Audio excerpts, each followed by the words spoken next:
جب یہ پہاڑ ان کے سروں کے اوپر معلق تھا تو اس وقت عہد و پیمان کر رہے تھے، وعدے کر رہے تھے، پختہ میثاق کر رہے تھے، باری تعالیٰ ہمیں موت سے بچا لے، ہمارے سروں کے اوپر یہ کہیں پہاڑ گر نہ پڑے، ہم وعدہ کرتے ہیں ہم اس کے ایک ایک حکم کی پابندی کریں گے۔ اعوذ باللہ من الشیطان الرجیم، بسم اللہ الرحمن الرحیم۔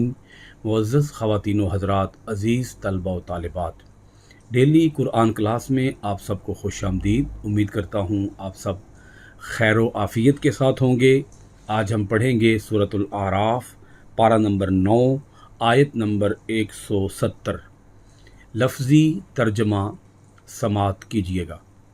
والذین، اور جنہوں نے، یمسکون، مضبوطی سے پکڑا ہوا ہے، بالکتابی، کتاب کو، وَأَقَامُوا، اور قائم کیا، الصَّلَاةَ، نماز کو، انا، بے شک ہم، لا نضیع، ضائع نہیں کریں گے، اجر المصلحین، اجر اصلاح کرنے والوں کا۔ معزز ناظرین کرام، آیت مبارکہ کا ربط سب سے پہلے سماعت کیجیے گا۔ اللہ جل مجدہ نے اس سے گزشتہ آیت مبارکہ کے اندر بنی اسرائیل کی ایک پرانی روایت کو بیان کیا، انتہائی ابتر روایت، بری روایت، انتہائی گھٹیا روایت۔ وہ یہ تھی کہ وہ لوگوں سے مال لے کر، دنیا کا پیسہ لے کر، رشوت لے کر، وہ لوگوں کو مس گائیڈ کیا کرتے تھے، لوگوں کی خواہشات کے مطابق انہیں فتوے جاری کر دیتے تھے، ان سے پیسے بٹورتے اور پیسے بٹور کر جو وہ حکم چاہتے، شرعی حکم، دینی حکم، وہ دینی حکم انہیں یعنی شو یہ کرتے کہ یہ کتاب الہی کے اندر ہے، حالانکہ وہ کتاب الہی کے اندر حکم ہوتا نہیں تھا۔ یہ گزشتہ آیت کے اندر بیان ہوا۔ اب اللہ رب العالمین اس آیہ مبارکہ کے اندر ان خوش نصیب ہستیوں کا ذکر کرتا ہے کہ جنہوں نے کتاب الہی کو مضبوطی سے تھامے رکھا ہے، احکام الہی کی پابندی کی ہے، اور انہوں نے ذرہ برابر بھی احکام الہی کو بدلنے کی کوشش نہیں کی۔ جو حکم تھا وہی حکم انہوں نے لوگوں کو پڑھ کے سنایا، لوگوں کی وہی رہنمائی کی جو رہنمائی کتاب سے مل رہی تھی۔ دیکھیے گا اللہ کریم ارشاد فرماتا ہے، والذین یمسکون بالکتاب، اور وہ لوگ جنہوں نے کتاب کو مضبوطی سے پکڑا ہوا ہے، مضبوطی سے تھاما ہوا ہے۔ اب اوورآل پوری کتاب کی بات کر کے آگے اللہ کریم ارشاد فرماتا ہے، وَأَقَامُوا الصَّلَاةَ، اور انہوں نے نماز کو قائم کیا۔ اب اس سے مراد دور موسوی کے بھی یہود ہو سکتے ہیں، اور اس سے مراد دور نبوی، دور محمدی صلی اللہ علیہ وآلہ وسلم کے بھی یہود ہو سکتے ہیں، اور اگر ہم دور رسالت مآب نبی آخر الزماں کے دور صلی اللہ علیہ وآلہ وسلم آپ کے دور کی بات کریں تو پھر اس کتاب سے مراد ہو جائے گا کتاب الہی یعنی قرآن مجید۔ دور موسوی کی بات کریں تو کتاب سے مراد ہو جائے گا تورات۔ اب اللہ کریم نے کتاب کا ذکر کر کے یعنی کتاب کے تمام احکام کو مضبوطی سے پکڑا ہوا ہے، اسی کتاب کے ایک حکم کو اللہ پاک نے مزید بولڈ کر کے بیان کیا، مزید اس کو ہائی لائٹ کیا، اس کی مزید اللہ پاک نے اہمیت اجاگر فرمائی کہ کتاب اللہ میں سے جو یہ حکم ہے نماز قائم کرو، وہ اس حکم کی پابندی کرتے ہیں۔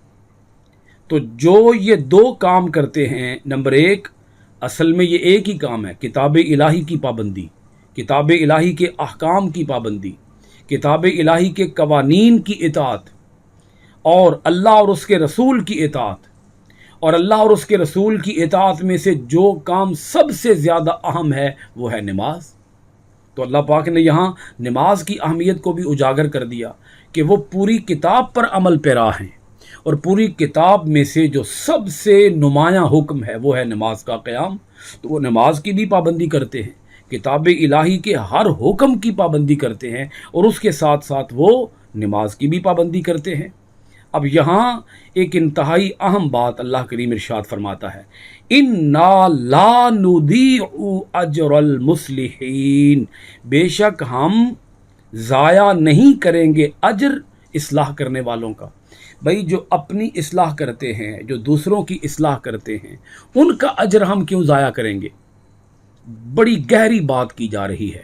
وہ گہری بات یہ ہے کہ اگرچہ ان کے آباء و اجداد برے بھی ہوں، گھٹیا بھی ہوں، بد کردار بھی ہوں، فاسق، گناہگار، مجرم بھی ہوں، رشوت خور بھی ہوں، چور، ڈاکو، اچکے، لٹیرے بھی ہوں، اگر کوئی ان برے آباء و اجداد میں سے کوئی اپنی اصلاح کر لے گا تو اللہ پاک فرماتا ہے اگر کسی کے آباء و اجداد برے ہوئے اور اس نے خود اپنی اصلاح کر لی تو اس اصلاح کرنے والے کا اجر ہم ضائع نہیں کریں گے۔ ہم ایسے نہیں ہیں کہ اس بنیاد پر ہم اسے بھی جہنم میں ڈال دیں کیونکہ اس کے آباء و اجداد غلط تھے۔ تو بھئی کسی کے آباء و اجداد اگر غلط بھی ہوں اور وہ خود اپنی اصلاح کر لے، اپنے آپ کو راہ راست پہ لے آئے، اپنے آپ کو راہ ہدایت پہ لے آئے، اپنے آپ کو بدل لے، اپنے باپ داداؤں کے غلط طریقوں سے وہ خود اپنے آپ کو بچا لے، تو اگر کوئی اپنے آپ کو بچا لے اور باپ دادا کے طریقے کی پیروی نہ کرے، اللہ اور اس کے رسول کے حکم کی پیروی کرے، تو وہ جہنم میں کیوں جائے گا؟ اسی طرح اللہ کریم نے پھر اگلی آیتوں کے اندر یہ بات بھی واضح فرمائی ہے، اس کو یہاں چونکہ گفتگو کے ساتھ بڑا گہرا تعلق ہے، اگر کسی کے آباء و اجداد اچھے ہوئے، نیک ہوئے، صالح ہوئے، پارسا ہوئے، وہ ہدایت پہ ہوئے، اور اولاد میں سے کوئی ایسا ہوا کہ اس نے اپنے آباء و اجداد کی پیروی نہ کی، کتاب و سنت کی پیروی نہ کی، اور وہ ڈی ٹریک ہو گیا، وہ گمراہ ہو گیا، اس کے آباء و اجداد نیک تھے، وہ گمراہ ہو گیا، اس کی اولاد ان نیک آباء و اجداد کی اولاد میں سے کوئی گمراہ ہو گیا، تو اسے اس بنیاد پر جنت میں نہیں بھیجا جائے گا کہ چونکہ اس کے ماں باپ بہت نیک تھے تو اسے بھی جنت دے دی جائے، ایسا نہیں ہو سکتا۔ ہاں یہ ایک الگ بات ہے کہ اگر کوئی خود بھی نیک ہو، اس کے آباء و اجداد بھی نیک ہوں، تو پھر اس بنیاد پر یہ آپ سمجھ لیں یہ تو سونے پہ سہاگا ہے، یعنی ایک انسان کے آباء و اجداد بھی نیک ہوں، وہ خود بھی نیک ہو، آگے اس کی اولاد بھی نیک ہو، تو یہ تو پھر آپ سمجھ لیں کہ یہ برکت در برکت ہو گئی، یہ نور علی نور ہو گیا۔ اب دیکھیے اللہ کریم نے اس سے اگلی آیت مبارکہ کے اندر بنی اسرائیل کی ایک غلط روش کو بیان کیا، یعنی کہ جو ان کے آباء و اجداد تھے ان کے غلط طریقے کو بیان کیا، چونکہ ایک سلسلہ کلام پچھلی آیات سے یہی چلتا آ رہا ہے کہ بنی اسرائیل کی اصلیت کیا تھی، ان کی حقیقت کیا تھی، ان کی پرانی ہسٹری کیا تھی، ان کا ماضی کیا تھا۔ تو اللہ کریم ارشاد فرماتا ہے کہ یہ وہ لوگ ہیں کہ اگر ان کے اوپر کوئی خوف مسلط کر دیا جائے تو وقتی طور پر عہد و پیمان کرتے ہیں کہ ہم تو حکم الہی کی پابندی کریں گے، لیکن جو ہی وہ خوف ان سے ٹلتا ہے تو پھر حکم الہی کی مخالفت پر اتر آتے ہیں۔ دیکھیے گا آیت کو، وَإِذْ اور جب نَتَقْنَا الْجَبَلَ نَتَقْنَا ہم نے اٹھایا الجبل پہاڑ کو فوقہم ان کے اوپر کأنہ گویا وہ ذلۃ سائبان ہے، وظنوا اور وہ خیال کرنے لگے انہ کہ وہ واقع ضرور گر پڑے گا بہم ان پر، خذو پکڑ لو ما جو آتیناکم ہم نے تمہیں دیا، بقوت قوت سے، وذکروا اور یاد کرو یا یاد رکھو ما فیہ جو اس میں ہے، لعلکم تاکہ تم تتقون پرہیزگار بن جاؤ۔ معزز ناظرین کرام، آیت مبارکہ کے اندر اللہ کریم ایک خوف کا ذکر کرتا ہے کہ بنی اسرائیل کے سروں پر ہم نے خوف طاری کر دیا۔ وہ خوف کیا تھا؟ جب انہوں نے کتاب الہی تورات کے احکام کی مخالفت کرنے کی بات کی تو اللہ کریم ارشاد فرماتا ہے کہ ایک پہاڑ 3 میل لمبا پہاڑ، 3 میل اس کی ہائٹ تھی، 3 میل اس کی چوڑائی تھی، اتنا وسیع و عریض پہاڑ حضرت جبریل علیہ السلام نے ایسے اٹھایا اور اٹھا کے ان کے سروں کے اوپر کھڑا کر دیا، ان کے سروں کے اوپر تان دیا، ایسے جیسے سائبان ہوتا ہے۔ وَإِذْ نَتَقْنَا الْجَبَلَ فَوْقَهُمْ كَأَنَّهُمْ ذُلَّةٌ اللہ پاک فرماتا ہے ہم نے اٹھایا پہاڑ ان کے سروں کے اوپر، ان کے اوپر اس طرح گویا کہ وہ سائبان ہے، جیسے سائبان اوپر تان دیا جاتا ہے ایسے ان کے اوپر سائبان کی طرح وہ پہاڑ تان دیا گیا، پہاڑ ان کے سروں کے اوپر رکھ دیا گیا، زمین سے اٹھا دیا گیا، ہوا میں معلق کر دیا گیا، اور یہ اس پہاڑ کے نیچے تھے۔ وَظَنُّوا اور وہ خیال کرنے لگے أَنَّهُ وَاقِعٌ بِهِمْ کہ وہ ضرور ان کے اوپر گر پڑے گا۔ اس لمحے میں اللہ کریم ارشاد فرماتا ہے کہ ہم نے انہیں حکم دیا خُذُوا مَا آتَيْنَاكُمْ بِقُوَّةٍ پکڑ لو جو ہم نے تمہیں دیا پوری قوت کے ساتھ۔ اے بنی اسرائیل، اے قوم موسیٰ، پکڑ لو۔ پکڑ لو کا مطلب اب کیا ہے؟ تھام لو، اس پر عمل پیرا ہو جاؤ۔ کس پر عمل پیرا ہو جاؤ؟ جو ہم نے تمہیں دیا۔ ہم نے تمہیں کیا دیا؟ تورات۔ جو ہم نے تمہیں کتاب الہی تورات عطا کی ہے، اس کو پکڑ لو، اس پر عمل پیرا ہو جاؤ، اس کو فالو کرو، اس کے ایک ایک حکم کی پابندی کرو، اور پابندی بھی کرو پوری قوت کے ساتھ۔ مطلب اس کے اندر ذرہ برابر بھی کوئی کمی بیشی نہ آئے۔ من و ان، ایز اٹ از، جیسے حکم دیا گیا ہے ویسے ہی اس حکم کی اطاعت کرو۔ وَاذْكُرُوا مَا فِيهِ اور یاد رکھو جو اس میں ہے۔ تورات کے احکام کو یاد رکھو۔ یاد بھی رکھو کہ تمہیں کس موقع پر کیا کرنا ہے اور کیا نہیں کرنا۔ کتاب الہی کے احکام کو یاد رکھو گے تو تبھی اس کے اوپر عمل پیرا ہو سکو گے۔ اگر تمہیں کتاب الہی کے احکام یاد ہی نہیں ہوں گے تو اس کے اوپر عمل کیسے کرو گے؟ اب یہ حکم تمہیں کیوں دیا جا رہا ہے کہ پکڑ لو اور عمل پیرا ہو جاؤ، تورات کے ایک ایک حکم کی مکمل پابندی کرو؟ یہ تمہیں کیوں حکم دیا جا رہا ہے؟ اللہ پاک ارشاد فرماتا ہے اس میں ہماری ذاتی کوئی طمع نہیں ہے، کوئی لالچ نہیں ہے، کوئی غرض نہیں ہے۔ اگر غرض ہے تو وہ تمہاری ہے، اور وہ تمہاری غرض کیا ہے؟ لعلکم تتقون، تاکہ تم پرہیزگار بن جاؤ۔ واقعہ یہ ہے کہ جب یہ پہاڑ ان کے سروں کے اوپر معلق تھا تو اس وقت عہد و پیمان کر رہے تھے، وعدے کر رہے تھے، پختہ میثاق کر رہے تھے، باری تعالیٰ ہمیں موت سے بچا لے، ہمارے اوپر یہ، ہمارے سروں کے اوپر یہ کہیں پہاڑ گر نہ پڑے، ہم وعدہ کرتے ہیں ہم اس کے ایک ایک حکم کی پابندی کریں گے۔ اور جب وہ پہاڑ ان کے سروں کے اوپر تھا تو سارے کے سارے بنی اسرائیل سجدے میں گر گئے، اللہ کے حضور سجدہ ریز ہو گئے۔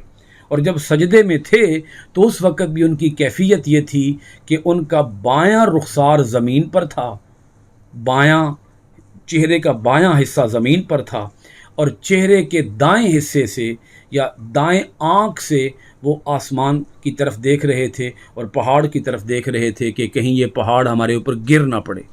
یعنی شدید خوف میں تھے، شدید خطرے میں تھے۔